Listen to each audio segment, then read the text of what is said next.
يا حسين انت شريف، يا حسين انت نظيف، يا حسين انت كبير أكبر من الله أكبر والصلاة. يا حسين انت كبير أكبر من الله أكبر والصلاة.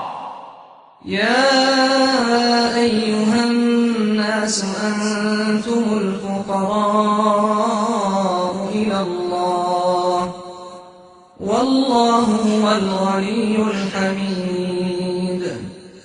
إن يشأ يذهبكم ويأتي بخلق جديد وما ذلك على الله بعزيز.